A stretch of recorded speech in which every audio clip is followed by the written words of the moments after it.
Welcome to Chris McDaniel's America here on the Midnight Ride Network, your home of the anti-establishment movement in this country. With me as always, Jack Fairchild. Jack, how are you today? Hi, Chris. I'm excited.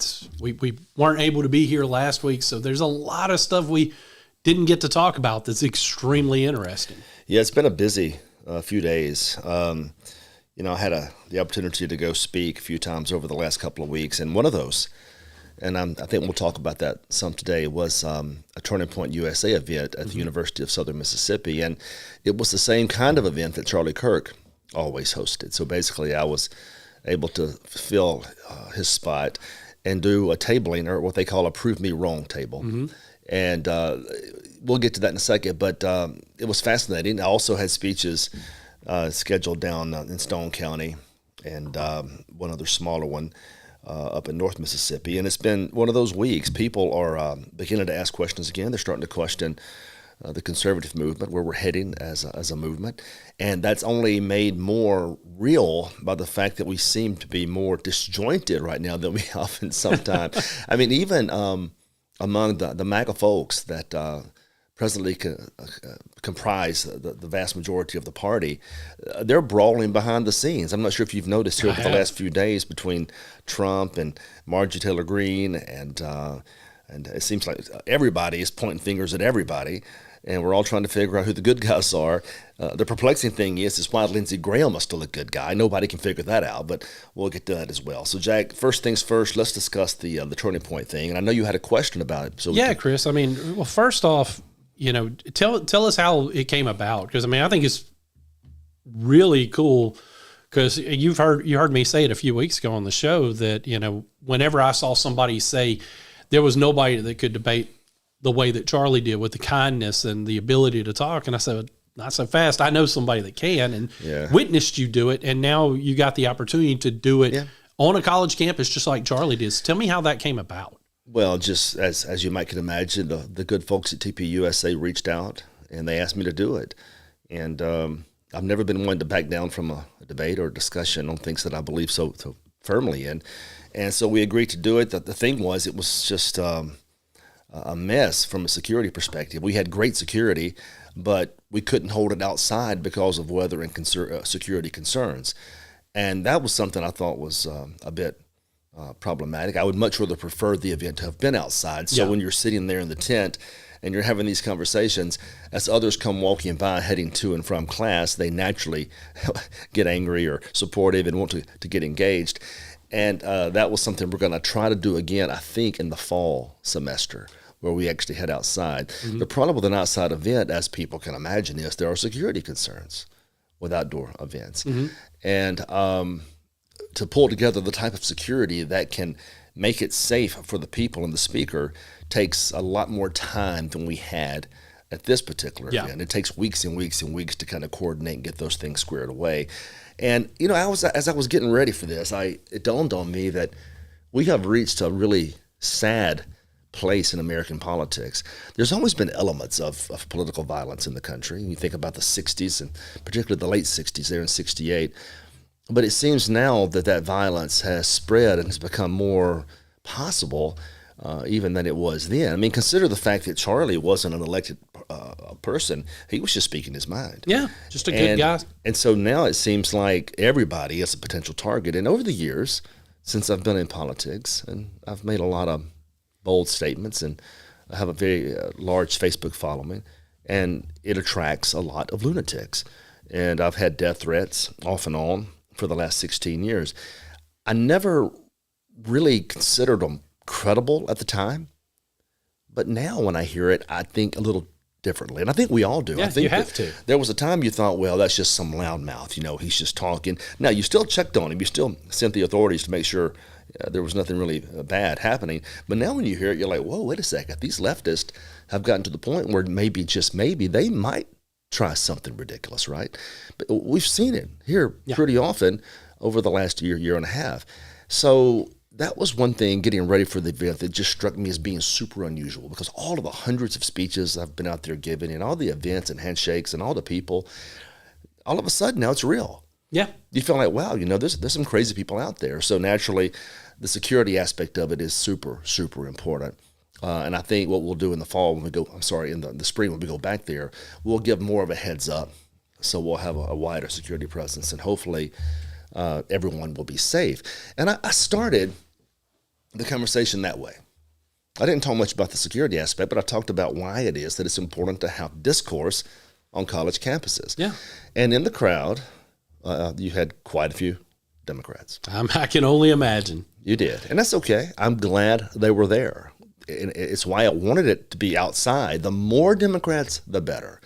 Because I think it's good for them to see a side of conservatism that's not filled with venom, right, and anger. Just like it's good for us to see from their side an actual conversation that's not filled with insults or being called a Nazi or a racist simply because we disagree on a couple of issues. And so I talked about that and why it is that in universities, that's the very place we ought to protect speech, because that's the very place we learn to get challenged for the first time, perhaps. Yeah. And to be challenged means we have to think, really think about why we believe what we believe. Yeah. And when we're challenged and we come to those conclusions, that can be a very reinforcing thing for a person. Or conversely, it can challenge conventional wisdom and it can force them to change their minds. Both ways. I've told you this before. If I hear an argument that's rationally and reasonably sound, I can change my mind. Yeah. I'm the same way. I really can. I mean, I may appear to be stubborn. I may appear to be hard-headed, and I'm sure there's elements of that in my personality, but I can be convinced. And I told them that. I said, look, let's have the conversation. No name calling, right? No screaming, none of that gotcha kind of stuff. That's something I never liked. Yeah. I'll give you an example. Did you see, I don't know if you saw a couple of weeks ago, Tucker Carlson I did. was interviewing Ted Cruz. I saw it. And look, I like Tucker Carlson. I do too. He's smart, funny, eloquent. I like Ted Cruz. But it became more of a gotcha interview. Yeah. I mean, it's okay to talk about foreign policy, but then he says, well, do you know how many people are in Iran? Yeah. Well, I don't know how many people are in your studio, but I'm still here talking about the issues. Yeah, that question threw me off. It's a gotcha. Yeah. It's a gotcha moment, right? And so I told him, I said, listen, I'm not going to do that to you. You're not going to do it to me. I'm not going to put you on the spot and have you recite Bastiat. I'm not going to put you on the spot and give you the precise wording of a constitutional provision. And it just because we're going to talk about these things. And I'll be doggone, it worked pretty well. These were rational, educated people. And there were conservatives, and they were kind. And there were liberals, and they were kind. Not just to me. So it can happen. But to each other. Oh, it can. It's just that when you're, there's something about social media. Because the things that people say on social media, they would never say in a million years face to face. No, they wouldn't. Because you get punched in the nose. Yep. And you learn this as a kindergartner. I mean, I know it's horrible. He's talking about assault. No, I'm not. I'm talking about growing up as a kid in the South. And if you're playing in the playground and you say something really impolite or rude or angry, there was a really good chance somebody was going to pop somebody. Yep. Now, nobody got hurt badly, but it taught a valuable lesson, though, didn't it? It did, and it made you be respectful of those around you. It did, and it was the same with your parents. I mean, I'm not suggesting that sometimes parents should pop kids, whatever the case may be. That's up to the parent. I have been popped a few times in my life, and it's because I talk back, and I didn't get a rational discourse on why I shouldn't talk back. I got hit with a hairbrush or a water hose, whatever, an extension cord, whatever stick they made you go pick out. Whatever they could lay their hands on, there was going to be some recourse. So I learned early that if you say stupid stuff, you win stupid prizes.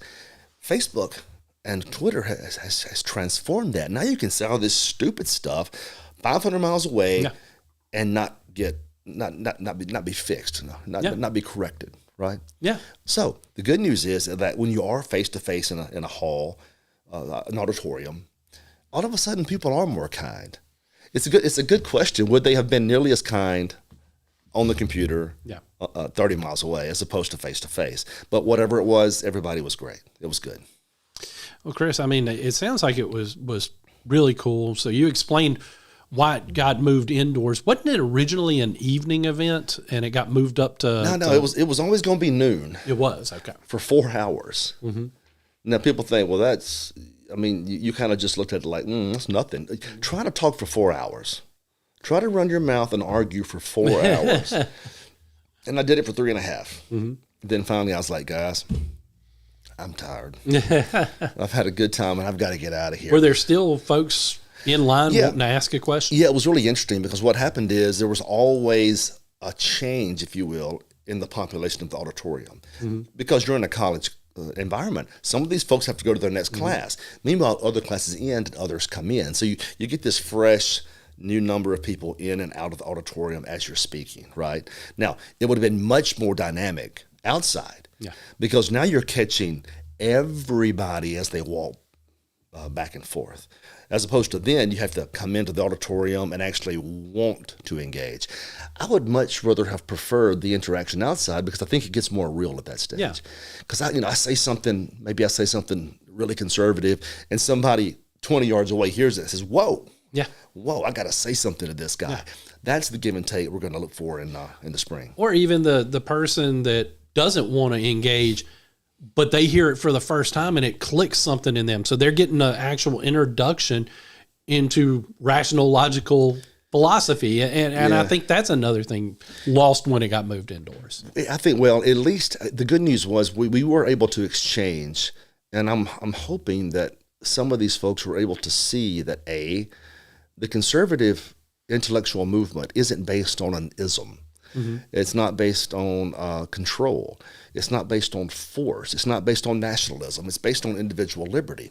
And how can anybody be against individual liberty? So once you establish those points, the arguments seem to revolve around, how can you pay for some stuff that we need paid for? And then at some point, we didn't get into all this the other day, but you begin to understand that government's $38 trillion in debt. It doesn't have a money tree by which it can just produce money indefinitely. It has to steal it from the taxpayers first. And so there's nothing government can do that it doesn't first take from the taxpayers. That's something young kids don't quite grasp sometimes. Something else they don't grasp. The give and take of economics. Now, this is something a lot of folks don't grasp. I know later in the show we're going to talk about New York's new mayor. That's going to be fun. And we may go ahead and kill that bird right now, so to speak, because it ties right into the economic lessons of why it's important to have these debates.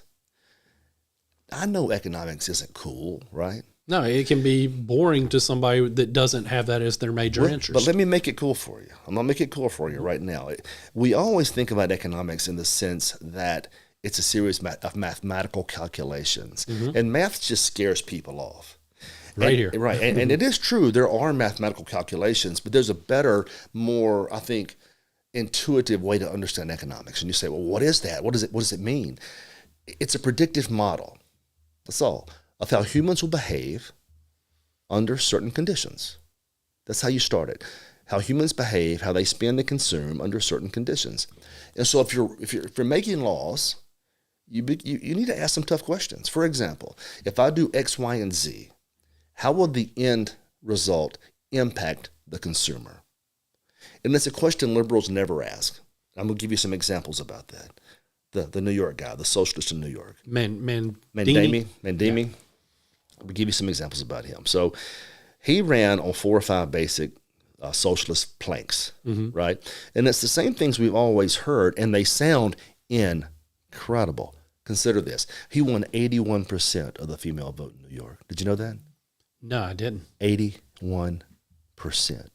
I saw one, I'm not advocating for this, but I did see one commentator online. He said women should never be allowed to vote again.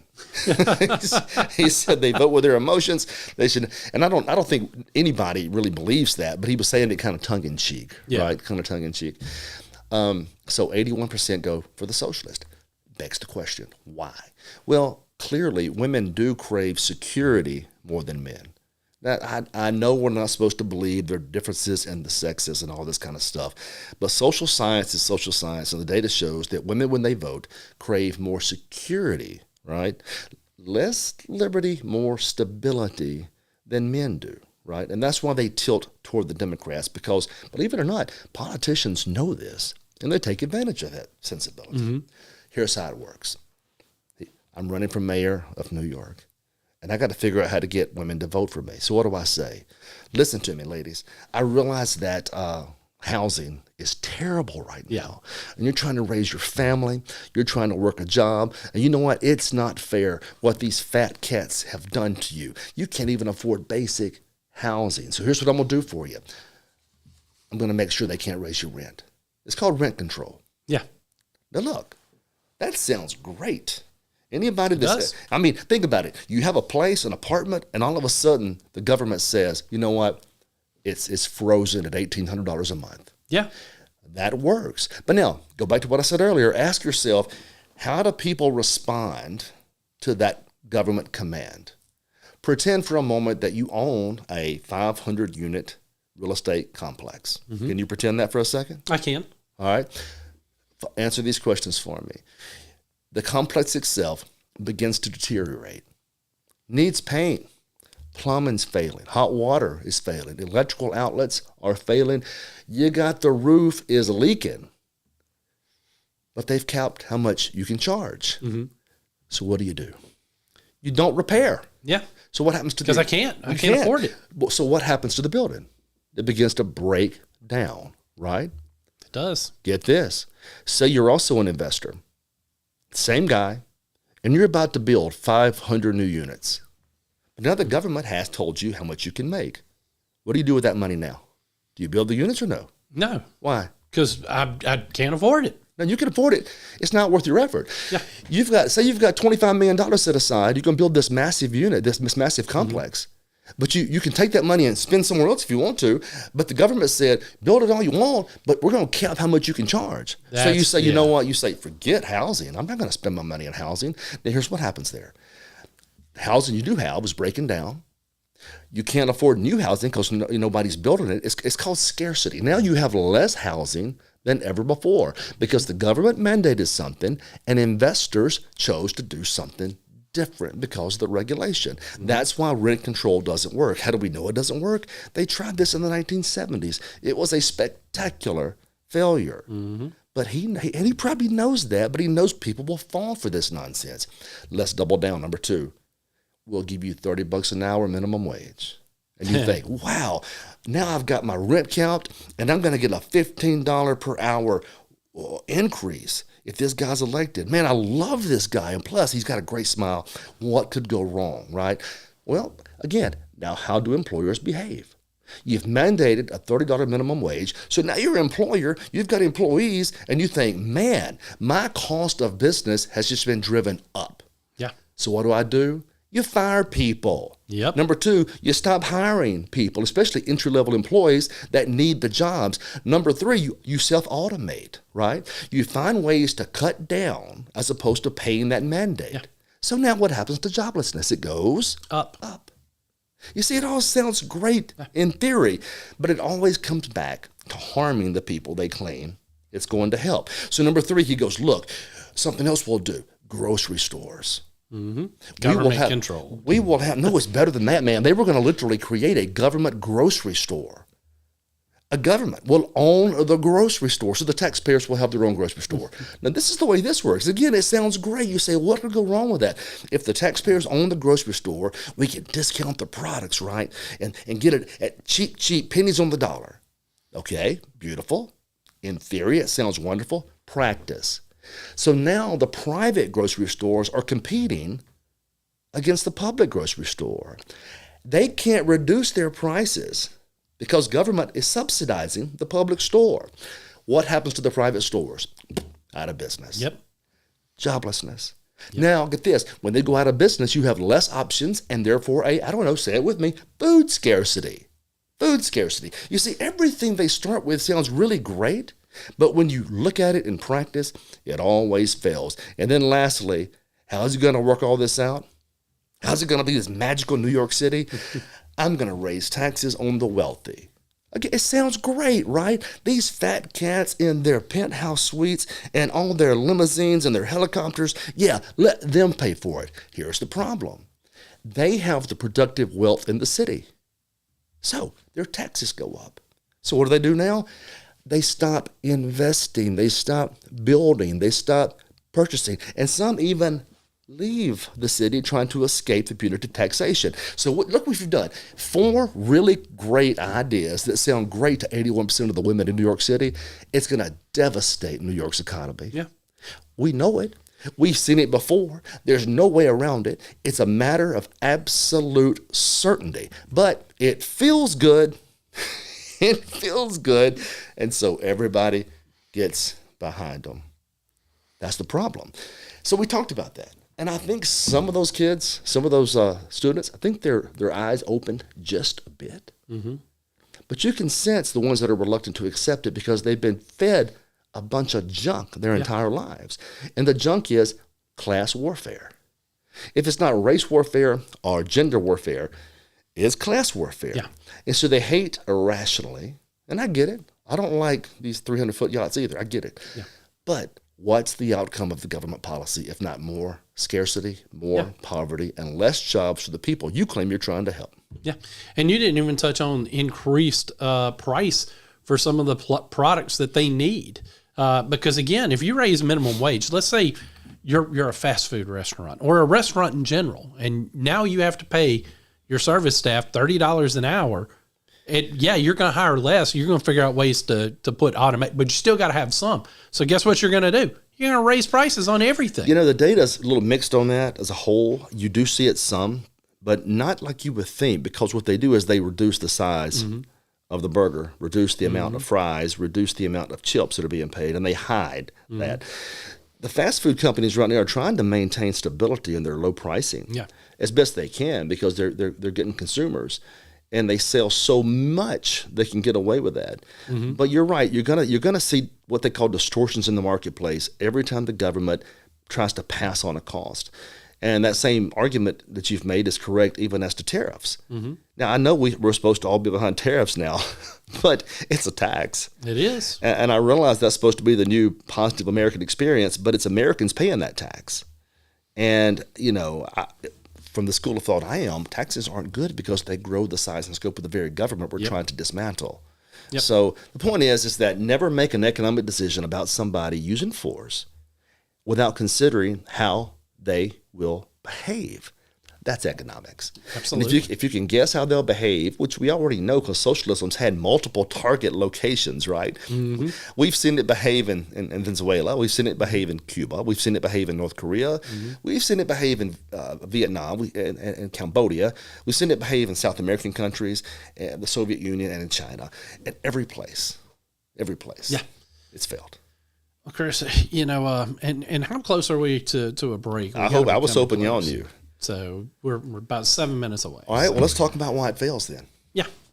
And don't forget, I still got a couple more questions on the event. Let's go. Well, let's talk about why it fails.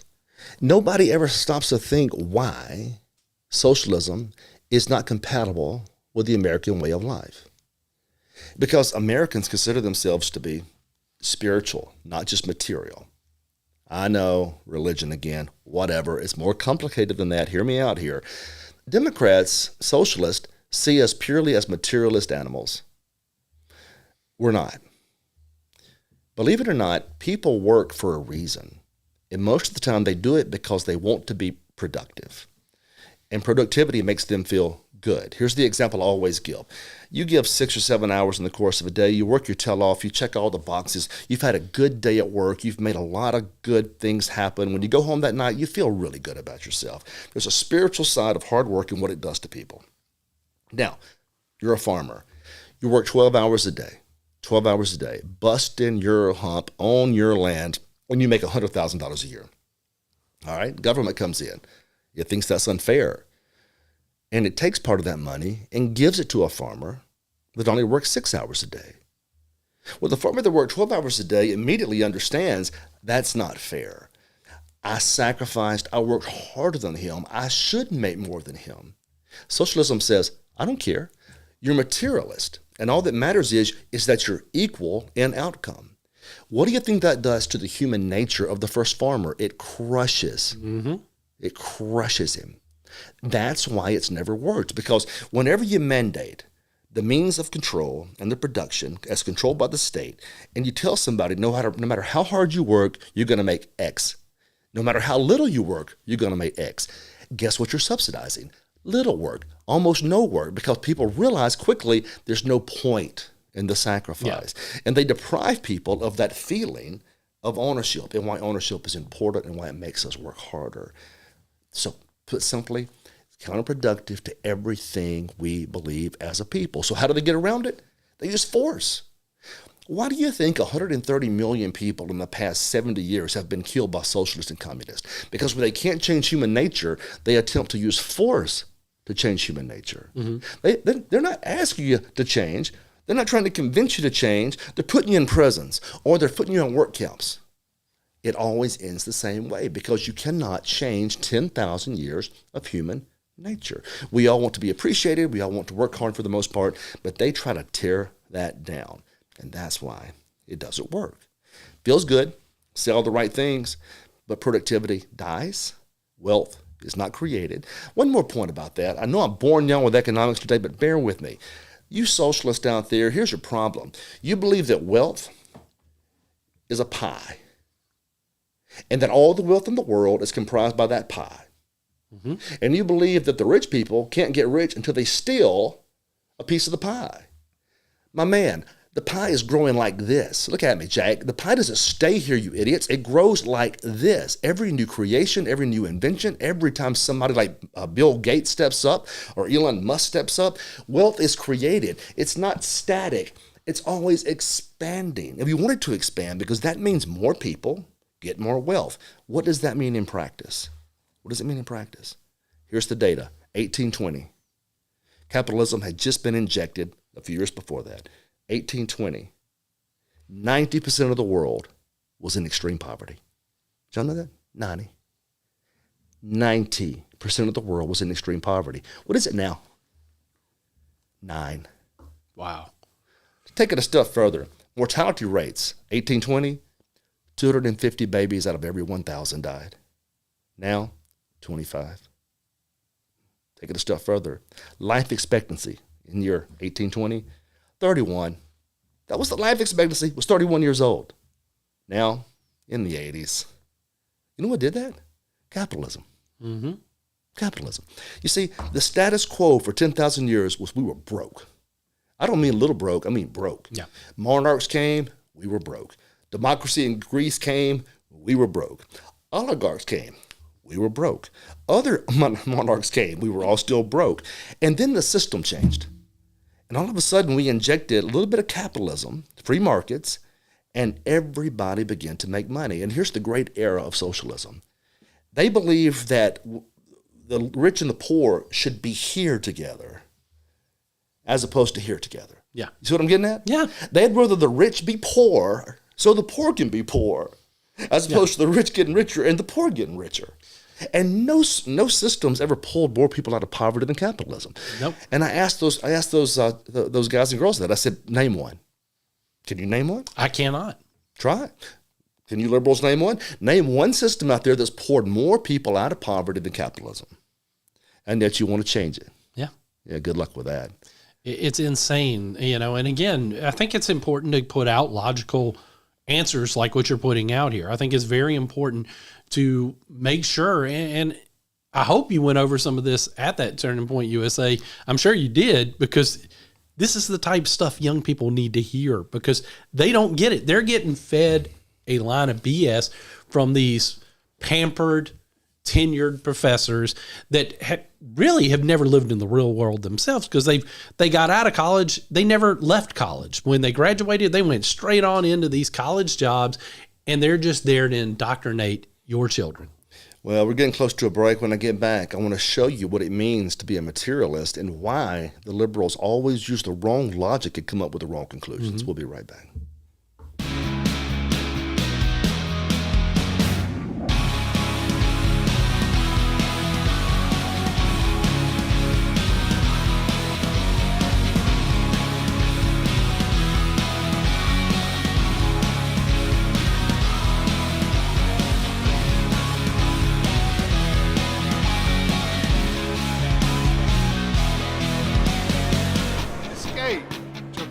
Resort.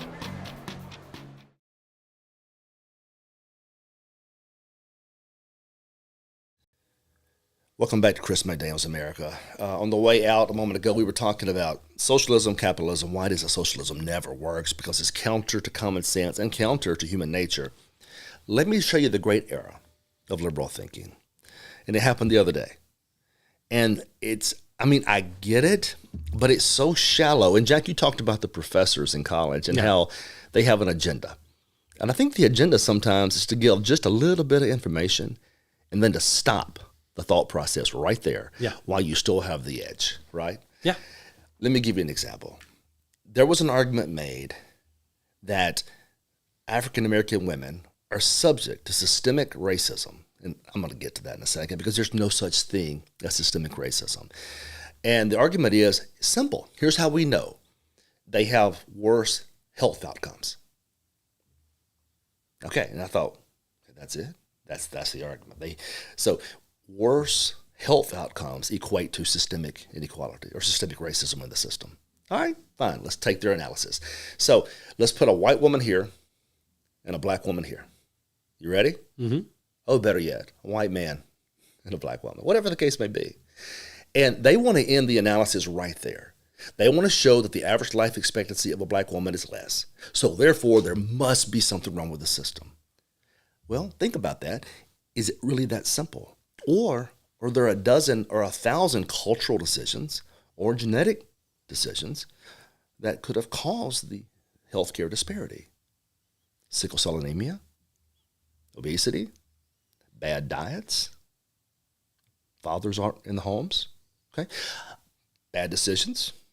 I mean, think about it. It's not as simple as a chart.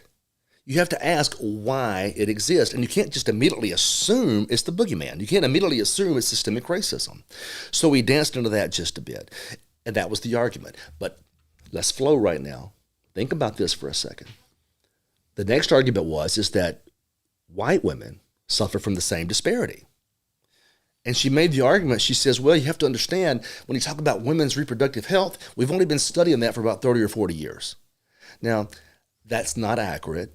The data shows otherwise, but I get her point. She was suggesting that a more intensive study of the female biological system has only been conducted over the last 40 or 50 years. Fine. So she was arguing they are systemically oppressed. Stop right there. But remember, what else could it be? Different decisions, different concepts, different ideas. And if that's the case, though, consider their argument is because they live longer or less long. Well, then I asked, okay, well, why do they outlive men then? I mean, think about the data. I could play the same game. Put a man here, average life expectancy, 80. Put a woman here, average life expectancy, 86. Must be systemic racism against the man. No. It's 1,000 decisions that create that disparity. Genetics, testosterone, heart problems. I don't know, men are crazy and they do hard jobs and they sometimes die earlier. So there are reasons there's a disparity, but you can't just always say, oh, it's got to be the system. Yeah. That's the mistake they make because that's what they're taught. They're never taught to drill down and try to understand really what could be causing the disparities. They assume it's just systemic racism. It fits a narrative. A professor has lied to them. And then they run with it the rest of their lives thinking the whole world's tilted against them, when it could just be 1,000 other types of decisions or behaviors that caused it. Wow. I mean, it makes sense when you break it down for people, so that way they can see it in a broader stroke and understand it, and this is what the professors should be teaching them in the first place. Question everything. I mean, there's nothing wrong with studying outside of the classroom. Let me give you one more example of how data is manipulated. You've all heard it. Don't tell me you haven't. Jack, you've heard it. Who makes more money in this country, women or men? It's men. Clearly examples of sexism, right? It must be. Well, let's stop right there and let's consider it. So men do make more money on average than women per hour. Is that sexism or what? No, think about it. Think about Mississippi. Our men predominantly do what for a living? Oil field, welding, plumbing, blue collar, and sometimes dangerous jobs that call for an elevated amount of money making ability. I mean, think about it. If you're going off on the oil field and you could very well get blown up next week, they're going to pay you a little bit more to get you out there. They right? are. Most of our women, not most, a large percentage, what do? Some stay at home. Some are teachers. Teachers make what? Less than oil field workers, right? Was that sexism that caused that, or a choice? It was. Are you asleep? It was not sexist. No, it's a choice. They chose to enter the profession. And by choosing to enter that profession, it created disparity. The point of the matter is the disparity wasn't caused by an ism. It was caused by other factors that were well within everybody's control. But they stop the analysis right there. And they say women make less, so it must be racism or sexism. It's not. There's other economic data that backs up the argument that men make more because they're doing different types of jobs as a whole. That's why. It's always been the case. And the fact that they've been able to tap in for so long, they like to play the identity politics game. They like to try to make sure that somebody is a part of the victim class. They do it with multiple groups, women just being one, minorities being another. Sexual orientation is a big new one for them. It's a different victim class that they can grab and try to make them feel like they must have government to force it down this path. And it's one of those dangerous ideologies because it's so easy for somebody to get wrapped up into it. Because if you're told you're not having success because a system is holding you down, that's easier to accept than it is the fact that I didn't put forth the effort to be successful. It's an excuse. Yeah. And I never thought in a million years that we would celebrate in this country victimhood. Yeah. And that we literally raise kids to be victims in a country where we used to raise them to be frontiersmen and astronauts. It's just strange that I've never once in my life considered how victimhood could be empowering. And when you do consider it, the answer is always it couldn't possibly be empowering.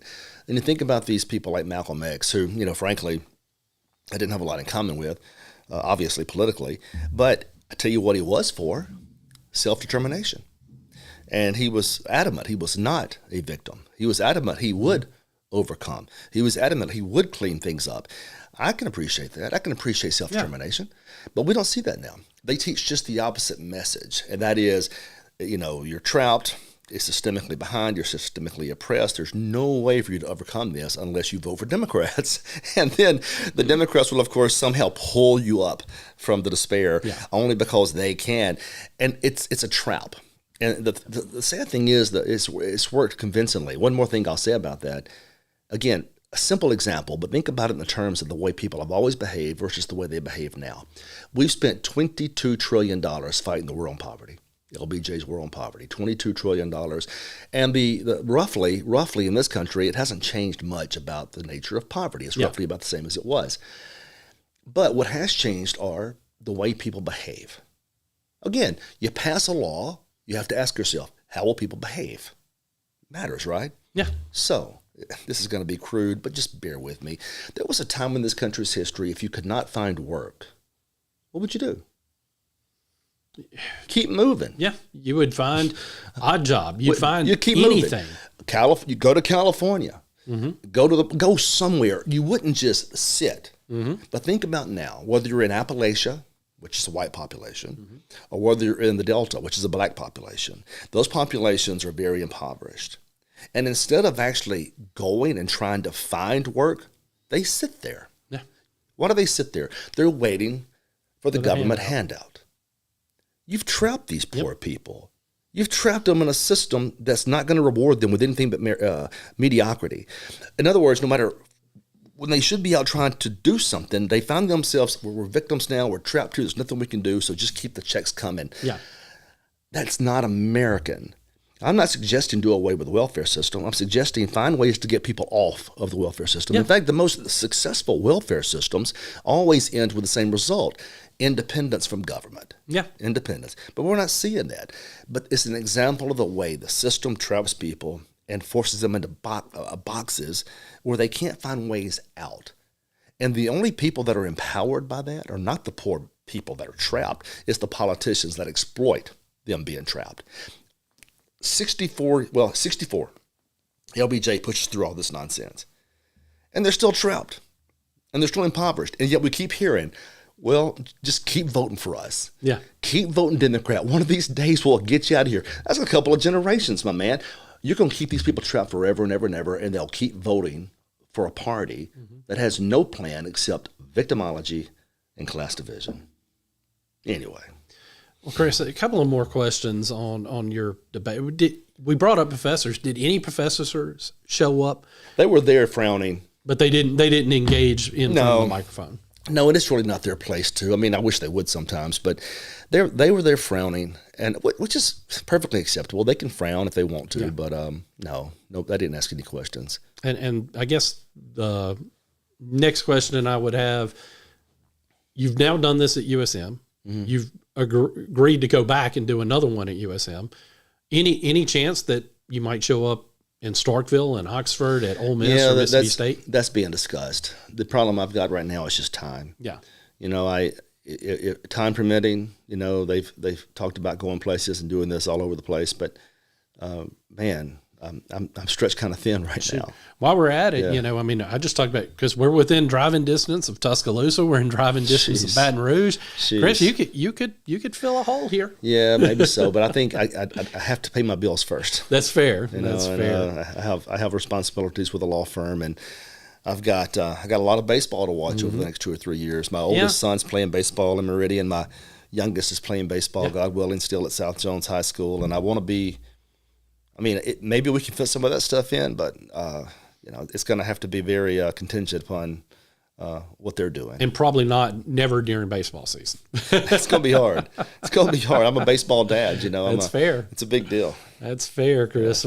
Yeah. Well, was there one? And this will be my last question, because there are a couple of other things we want to get to, I know, but was there one liberal that stood out to you through absurdity? What was the most absurd thing you faced while you were on that stage? I really wouldn't say absurdity, only because I think they handle themselves professionally and with kindness and dignity. That's awesome. And it was, they raised tough questions. They made good arguments. I didn't agree with their arguments, but they made good arguments. And so I didn't see it at all as absurd. I saw it as enlightening. Mm-hmm. I don't mind being challenged. No. And I would think that liberals wouldn't mind being challenged. William Buckley used to argue that liberals want to hear what you have to say until you say it. In most cases, especially in this climate, that gets proven right. They want to hear everything you have to say until you actually say it, then they think you ought to be banned or censored, right? So no, I just like the exchange. And there was a couple of those students there that were very bright. There was one there, in fact, I thought there were several that were impressive, but there was a female there, African American Muslim. Mm-hmm. And I was hitting pretty hard on immigration and pretty hard on the religion of Islam as a whole, and so she had every reason to be irate. But she was kind, and she was gentle, and she was intelligent, and that was important. Thank God that we need more examples of that, because it's one of those things where if we can ever get back to the day and age where we can actually seriously debate one another, sit across from one another and have disagreements, maybe I see your point, maybe you see my point, maybe we shake hands at the end of it and just agree to disagree.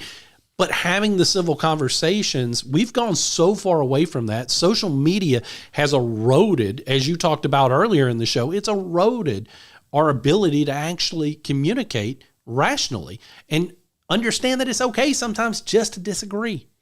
I've never minded it. I don't think they should either.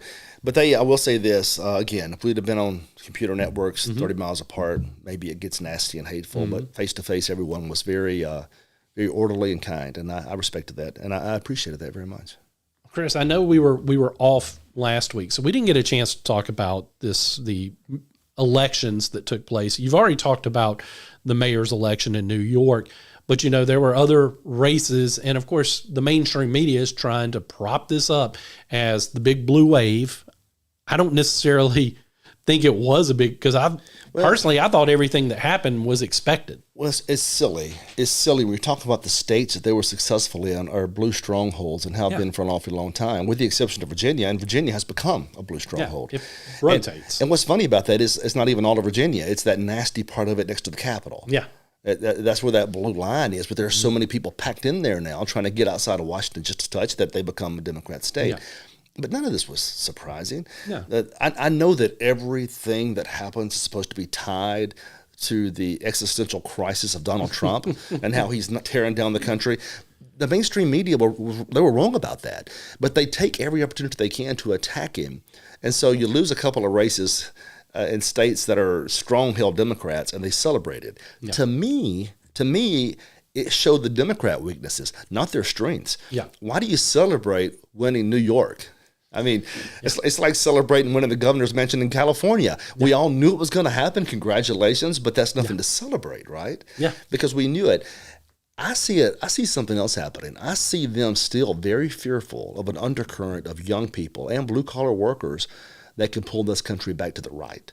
Mm-hmm. And I think that's why every chance they get to scream about some success, no matter how guaranteed the success was, they try to score points with it. Nothing to see. We'll see what happens in the midterms. And look, won't be a big deal then either, because guess what? Almost always, as you know, the president's party loses in the midterms. That doesn't mean that there's a rejection of everything Trump believes in. It's the natural ebb and flow of population that's really confused right now. Chris, the other big thing that happened this week, of course, is the end of the government shutdown. It finally came to an end. Enough Democrats jumped on board to cave. Republicans touting this as a major victory. I talked about this on the right side where I said, I don't view this as a victory because all they did was pass the status quo. I mean, maybe it's good you got the Democrats to break. Did you hear what I just said about celebrating victories in New York? If you're a Democrat, how strange that is. Yeah. Well, same lesson here. How strange is it that we celebrate a budget that spends on Biden's level of spending? Yeah. It goes to show there's not a lot to celebrate there. People, this is all theater. You know that, right? Yeah. It's all really theater, and it's performance art. And so when something goes a little bit right, they puff it up. Yeah. Something goes a little wrong, the other side puffs it up. Yeah. And vice versa. No, there wasn't a whole lot to celebrate with the shutdown. In fact, as I understand it, the deal that's been reached will have to be reconsidered again in January. And if that's the case, they'll probably shut the government down again in January. So I'm not sure what we really got ourselves here, except a couple of 3 months. I mean, through Christmas, right? And we're going to be right back in the same boat. Meanwhile, $38 trillion in debt, increasing almost $1 trillion every 2 to 3 months now. Meanwhile, $1 trillion of that money each year just to service the debt, that's to pay the interest on the debt, which, by the way, exceeds the entire national defense budget. We're cooked. Yeah. We're cooked. But hey, let's celebrate that we kept the government open for 2.5 months, right? That's fine. That's really cute. Yeah. Yeah. Well, Chris, the other, and I would have tied this into the elections, but I know we get closer to the end, we had to bring up something about the shutdown. But back to the elections, there's obviously being the big deal made that Democrats here in our home state of Mississippi broke the Republican supermajority, which the Republicans never took advantage of when they had in the first place. But again, just like the other elections, this was expected because the lines had been gerrymandered to make this happen. Every seat they picked up, the lines were specifically drawn to give them a massive numerical advantage. Of course they were going to win. Yeah. It's not a red wave. It's a federal judiciary that drew the lines to such a way that tries to satisfy the Voting Rights Act that gives a party an unfair advantage. Now, here's the good news about that. The Voting Rights Act is being challenged right now, or at least the portion of it that talks about race as it pertains to gerrymandering. Yeah. And you think, well, how tragic. No, it's not tragic. The Equal Protection Clause demands that it be challenged. We have a clause in the Constitution called the Equal Protection Clause. It's part of the 14th Amendment, 1868, when it was adopted roughly.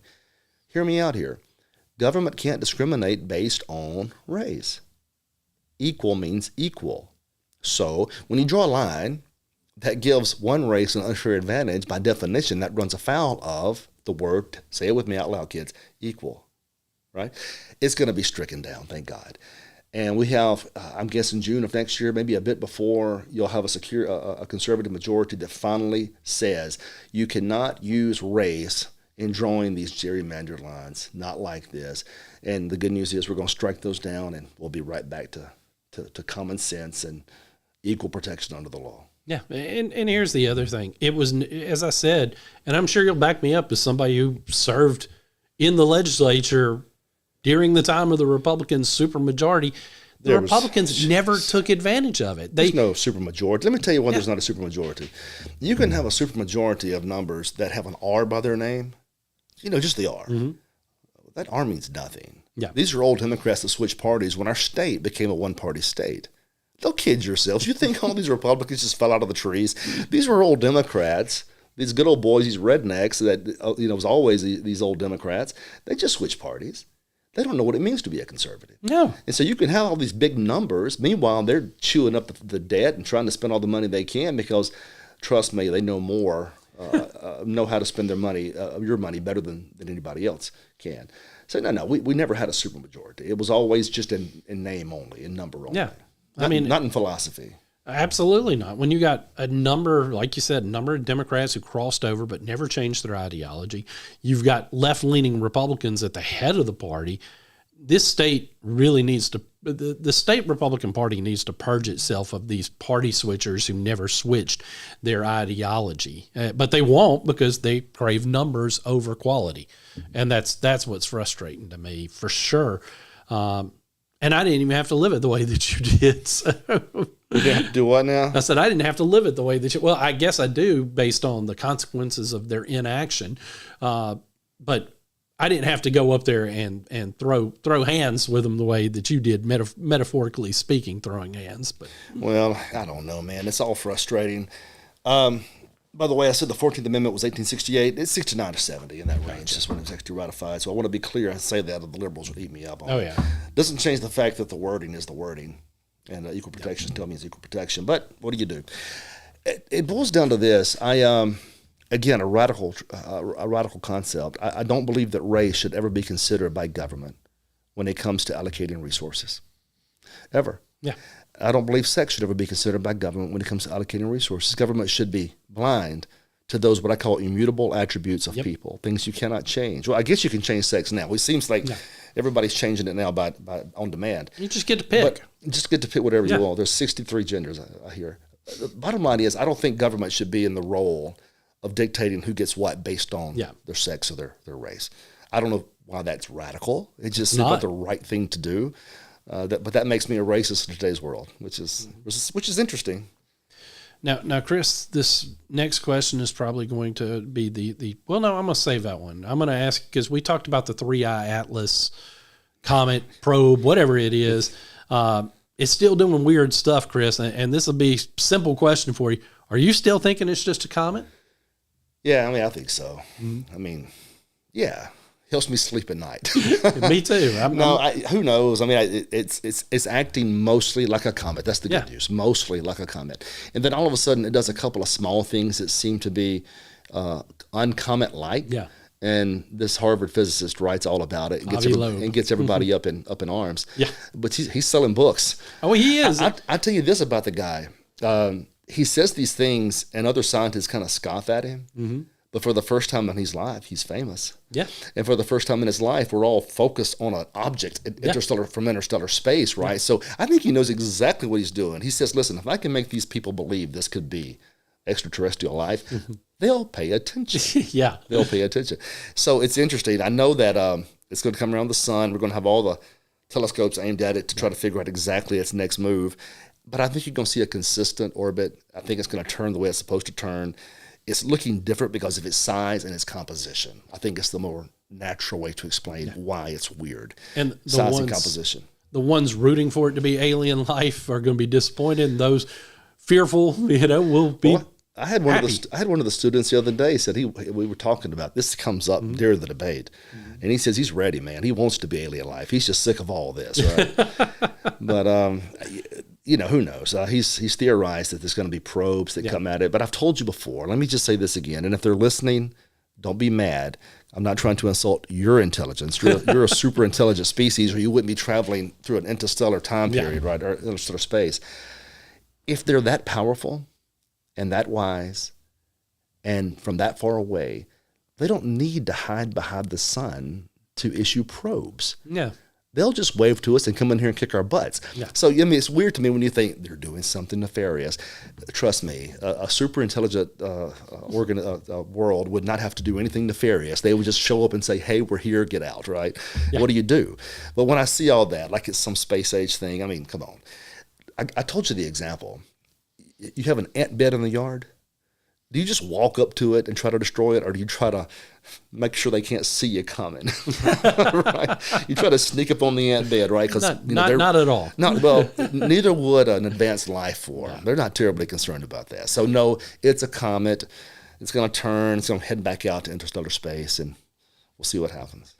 Chris, maybe it's because we record a sports show in the studio now, but I want to know, and this is the tough question: who are your top 4 teams in college football? Well, let's talk about that. This is the big question of the day, the CFP. Ohio State has to be in the top 4 only because they won it last year and they haven't lost this year. Yep. Now, have they played anybody? No. And that's frustrating because you sense they're probably still pretty good. That quarterback's completion rate's 81%. Have you ever seen that in your life? No. But then again, if he's not playing top defenses, it's naturally going to be higher. Much higher, yeah. Right. Number 2, I've got A&M's got to be up there. A&M has gone undefeated in the SEC. Even after the scare yesterday, they're still legit. And if you can go undefeated in the SEC, you have my respect. I don't care who you are. They beat Notre Dame, and people at Notre Dame. And look, Notre Dame should have won that game. We all know that. Yeah. They had command of the game. They missed an extra point. The defense didn't look good that week. Notre Dame probably may be a better team than A&M. People say, how could that be? Well, you need to watch this team play. Notre Dame is rock solid. Best running backs in the country.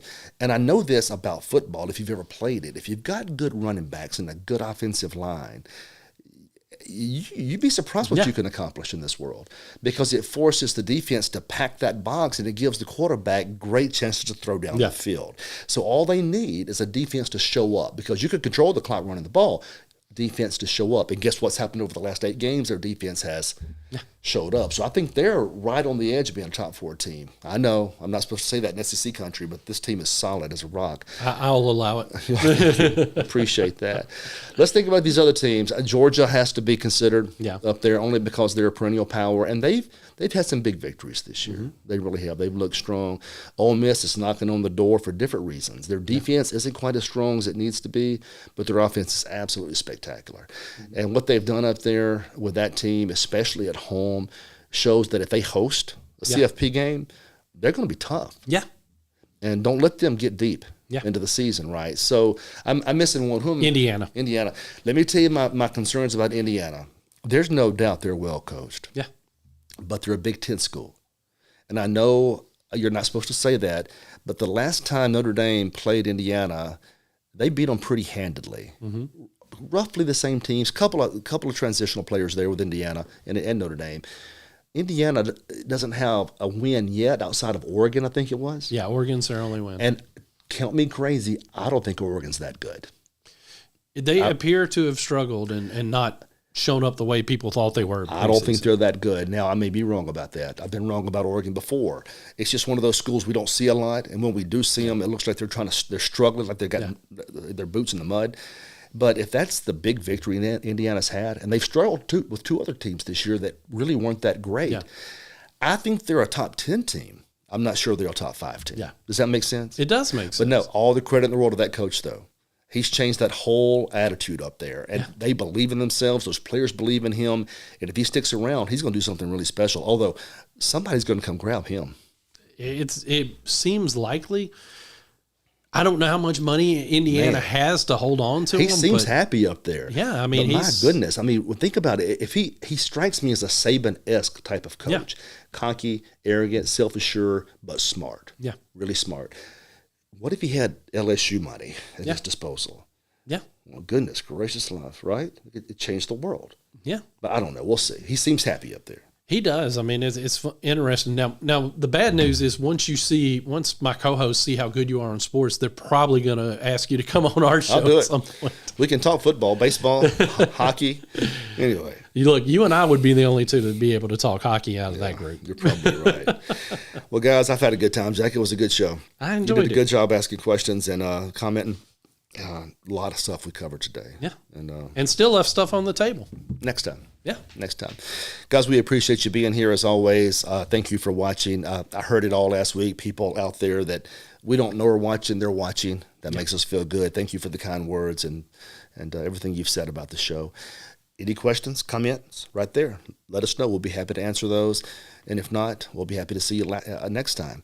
This is Chris McDaniel's America. This is the Midnight Ride Network, your home of the anti-establishment movement of this country. We'll see you next week.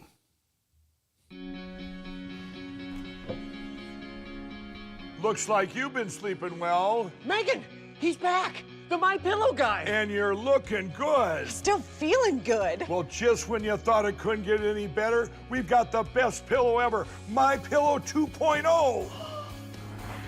Wow, it's so soft and smooth. It's cool to the touch. How did you do that? Well, we took My Pillow's patented fill and combined it with this new technology that we didn't have back then when I invented My Pillow to bring you the best pillow in history, My Pillow 2.0. Just like all of you, I never imagined that My Pillow could get any better. That's why I haven't changed it in nearly 20 years. Then I heard about a revolutionary new technology, and I knew I had to bring it to you all.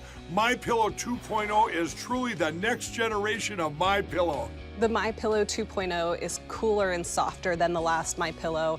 It is so comfortable to sleep on at night. I look forward to going to bed, and I wake up well rested in the morning.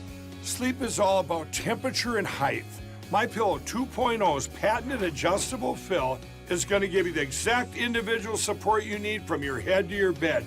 And now here's where it gets even better. We've all experienced those temperature-related sleep interruptions where you get too hot, you toss and turn, you flip your pillow over to the cool side. Well, all that's gone with my brand new My Pillow 2.0 cooling fabric that's made with temperature-regulating thread. The best sleep just got even better. Whether you have a MyPillow or not, you need to get the brand new MyPillow 2.0. Call or go to MyPillow.com now. Use your promo code, and for a limited time when you buy one, you'll get a second one absolutely free. You're sleeping even better. And cooler, too. And you're looking good. Feeling good. I knew you would. Visit MyPillow.com.